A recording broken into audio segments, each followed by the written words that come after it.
Hello everyone and welcome to a really wild game that took place 2 days ago when Magnus was playing some Chess24 premium users, and here he's facing a user named tygerdyger or tygerdyger. I couldn't really understand what it was, so I entered it in Google, and Google said that this was actually Norwegian for chewing gum, and I dare you to try and pronounce this on Norwegian. So we're just going to refer to him as Mr. Gum or TD, or I don't know. We'll see how it goes.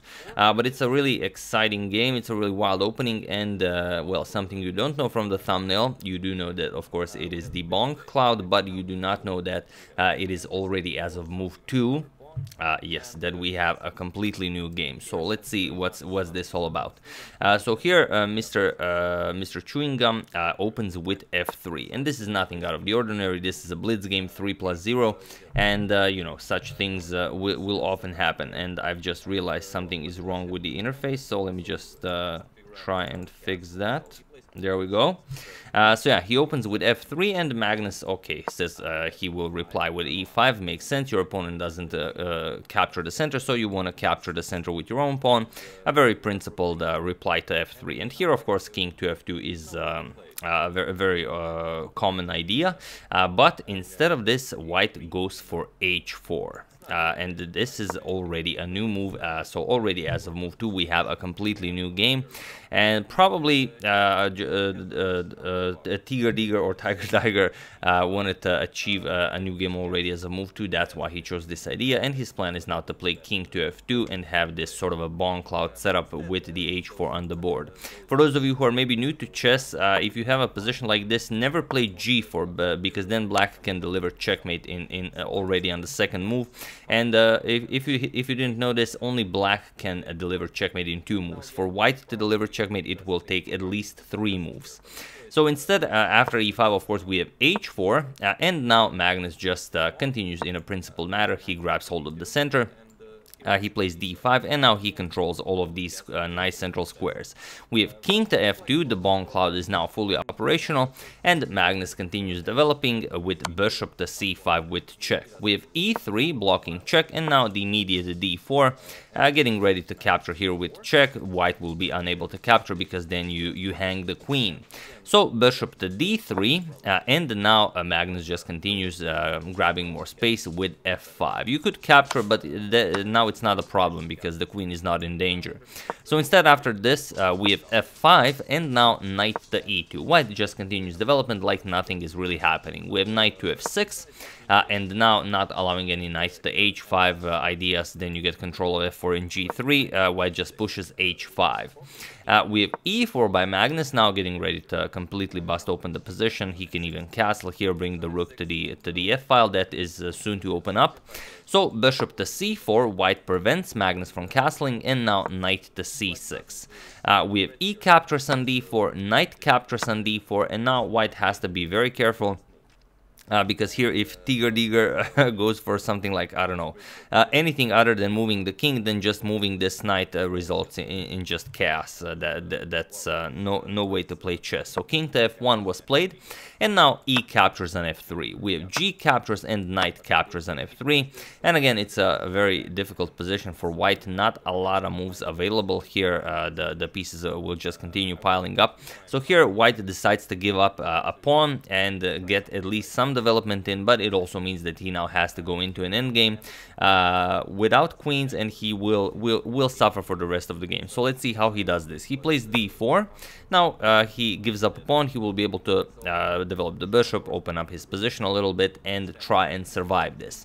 So Magnus captures it, of course. Knight captures on d4. We have knight captures and queen captures on d4, now offering to trade queens, but also if white isn't careful, let's say you play something, well, there's really nothing to play here, but let's say you play something like this, which is super weird, queen to f2 will be checkmate. So instead, after this queen captures on d4, we have queen captures on d4, goes for a queen trade, bishop captures, and now knight to d2. Now white continues development, but the problem is he's down 2 pawns, which against Magnus is quite a lot. So bishop to d7, Magnus wants to shift his bishop to this diagonal, and then his bishop pair will definitely be fully operational. Knight to f3, now just attacking the bishop on d4, and now just bishop to c6. And here, your knight is under attack. If you move the knight, you lose the rook, so a move like rook to h3 is possible, but then black just continues developing, castles, rook e8, and his position is just amazing. He's still up 2 pawns. So instead, after this bishop to c6, we have knight captures on d4, sacrificing the exchange, but for some very interesting counterplay. Magnus grabs the rook, and now knight to e6. And this not only prevents black from castling, but also attacks g7 and c7. So Magnus needs to do something about this, and he could play king to d7. It's not a problem, defend this pawn, but instead he goes knight captures on h5. He grabs yet another pawn, allows white to play knight captures on c7 and to deliver check with a nice fork on the rook on a8. So here knight captures on c7 with check, king to d7, and now knight captures on a8. We have rook captures on a8, and now king to f2. Again, going for the Bongcloud square. We have king to c6, and now white again needs to continue developing, so bishop to h6. And now you can't really capture this bishop. If the bishop is captured, then the pawn structure is completely ruined. The knight still occupies the h file, and then if rook captures, it's just gonna be easy food for the rook to gobble up. So instead, after bishop to h6, Magnus goes back with the bishop. We have bishop to d5, and now we have bishop captures, king captures, and bishop to g5. We have h6 by Magnus, now rook to h1, going after the knight, but now Magnus says, I don't need to be up so many pawns, I can give one back, and this is still going to be a winning endgame for me. So here we have h captures on g5, we have rook captures on h5, and now king to e5, getting ready to defend this pawn. King captures on g5, and now king to f6. Now the rook needs to go back. We have rook to h5, and now, of course, rook to c8, bringing the rook into the game. And here, Magnus is up only 1 pawn, but the 2 connected pass pawns on the king side are just so dangerous. So here we have c3, not allowing to capture the c pawn. We have a5 by Magnus, and now a4, stopping any b5 counterplay. So rook to c4, Magnus just goes after the a4 pawn, and now king to e3. Magnus grabs it, we have rook captures on a4, and now rook to h8. White needs to try to create some sort of a defensive setup, but it's not going to be easy. Rook e4 check, we have king to f3, and now b6. We have rook to f8 with check, king to g5, and now rook to f7. So of course you're not going to give up the pawn. g6, we have rook back to f8, and now rook to e5. We have c4 by white, and now rook to c5. Defending the pawn, we have b3, and now just b5, busting open the position completely. Rook to a8, going after the a5 pawn, but now just b captures on c4, b captures, rook captures, and rook captures on a5. And now Magnus is up 2 very clean pawns here, and it's not going to be very difficult to convert this. We have rook to c3 with check. King goes back, we have king to e2, now king to g4. Of course, any checks are pretty much pointless. You're just going to block with the pawn. So rook to d5, and now g5, of course. We have rook to d4 with check, f4, and now king to d2, attacking the rook. But now Magnus just plays rook to e3, and here tygerdyger was thinking about the position for some 10 seconds, but then it was in this position on move 45 that he decided to resign the game, as there is nothing more to be done here, and he has some 20 seconds on the clock. And really, if you try to pronounce this in Norwegian, it's just impossible. It's like, complete sorcery. Be careful not to summon something. So yeah, like I said, here he resigned, and another excellent victory for Magnus. And even though this was a blitz game, you can see how even though it's Magnus who's playing, he still couldn't completely crush white when going for the Bongcloud, especially this super improved Bongcloud with f3 king, f2, and h4.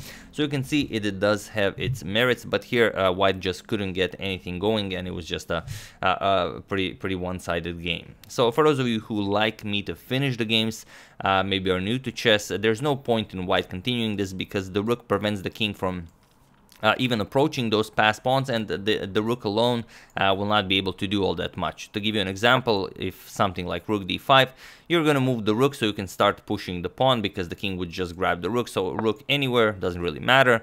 And if rook to d3, now you just start pushing f3. If d4 check, king g3. If you go after the pawn, just g4. There's nothing for white to do. The king cannot approach, cannot cross the e file, and that's it. Rook d3, you're just going to move the king, whatever. You're just going to play this, as this, and then you're gonna bring a queen into the game, and that's it. Whatever white plays, just f1 queen, and now we're gonna easily checkmate the white king.